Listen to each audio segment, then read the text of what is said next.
What up, guys? Annie Tier Guilford. We're going to be reviewing Assassination Classroom. Classroom. I was about to say rooms, not room.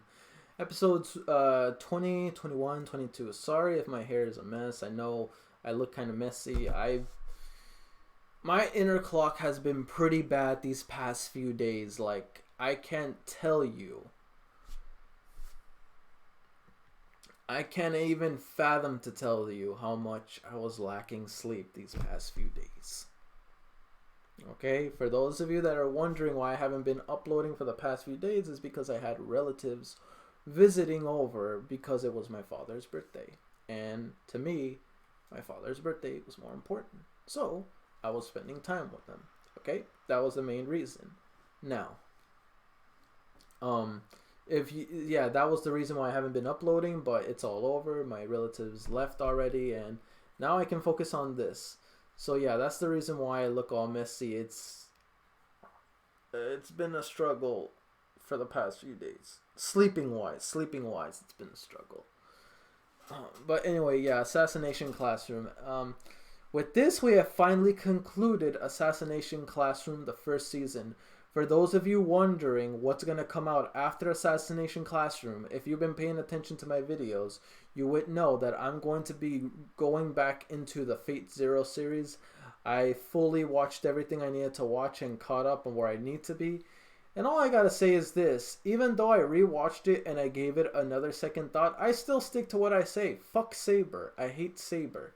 She can go. She is by far the worst character in the whole show. I still stand by that. But unless she becomes better later on for some reason. But yeah, for those of you that don't know yet. But yeah, this was, I guess, a good season, and I find it interesting that the one that turned out to be the last boss for the season, but you know, their main threat toward the end, wasn't Kuro Sensei. It was actually the teacher Takaoka. Takaoko. You know, and these names are so annoying to pronounce. You know who I'm talking about. At first, I didn't recognize him, but after really examining his language and how he acts, I remember he was the one that was an abusive substitute teacher before, like when Kuro Sensei wanted to teach, but then this guy came in and like, look, I'll raise them right. I'll teach them how to properly handle the situation. And due to that, they were taught by this very abusive teacher that no one enjoyed being around. So yeah, and then Nagisa beat him to a knife fight. So because of that, he was sent packing. But then later on, which is recently in these episodes, he came back wanting to take revenge because of how humiliated he felt after dealing with Nagisa. Which I can't lie, this dude is petty. This guy was very petty, taking out all his anger out on a student who beated him fair and square. You would think that a teacher would be proud that a student did better than them, but no, he became a petty ass little shit. And then in the end, he wanted to get revenge, which didn't matter because Nagisa still like took him down easy.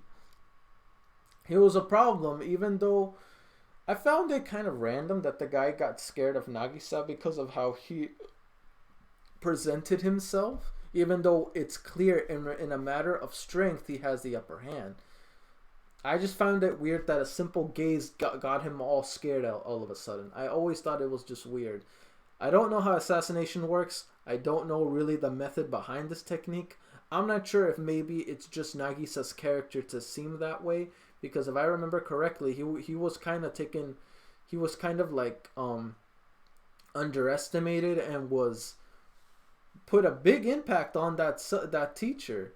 So maybe his experience with Nagisa is what made him feel a lot easier to delve into, to complete fear off of him due to the past event, as well as how he knows that student. Like, he knows that Nagisa maybe is like a threat to him depending on the circumstances.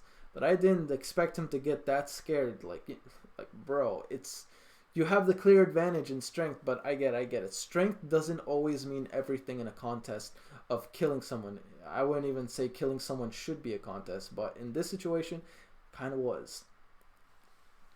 But still, it was good to see it. And it turned out like the assassins, the pros, they weren't that bad. They came off as, typical hired thugs, but it turns out they had their own integrity at stake. That's why they decided not to, poison the students, because the one, Takaoka, or how do you say that dude's name?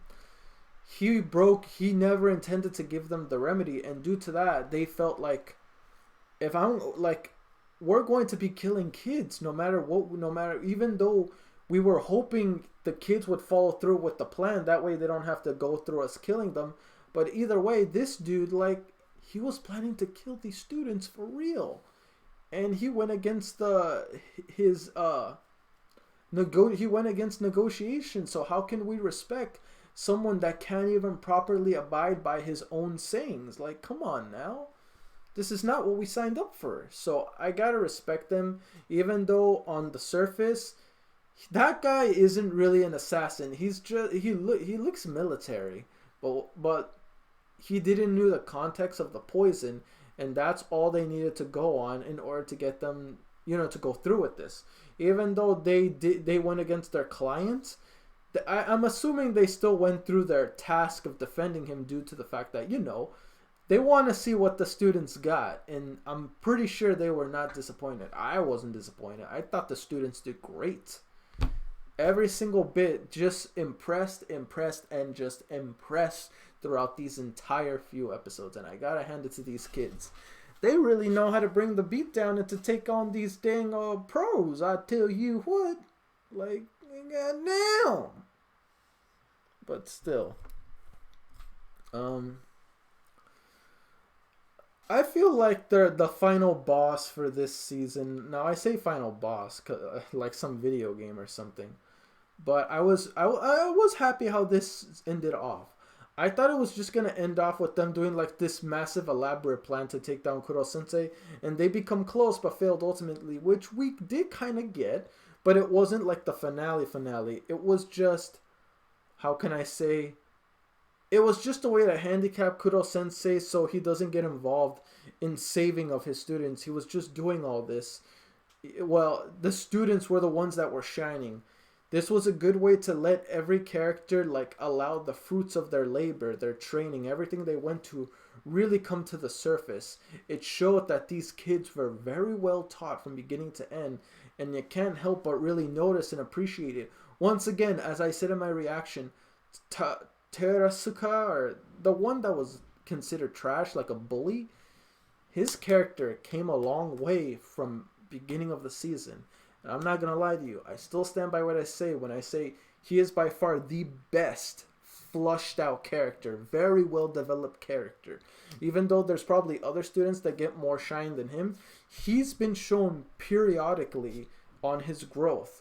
Not consistently like Nagisa or any of the other main casts, but he did enough to where he was definitely shown and noticed, especially toward the last few episodes. Like these last few episodes, he was very well showed off on his growth.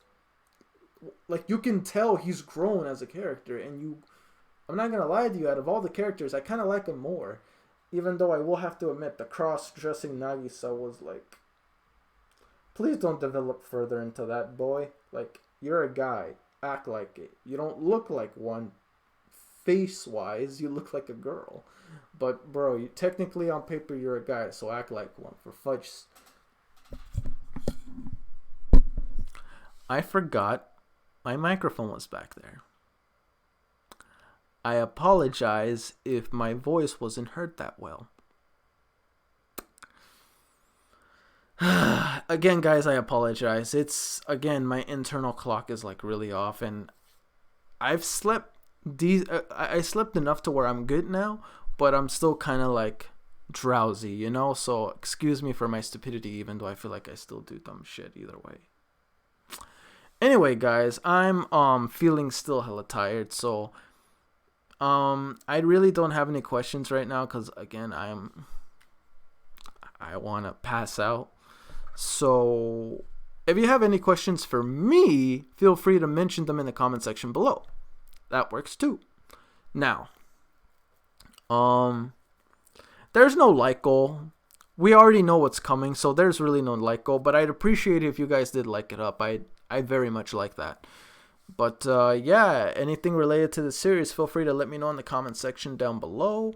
And see you guys in the next video. Peace.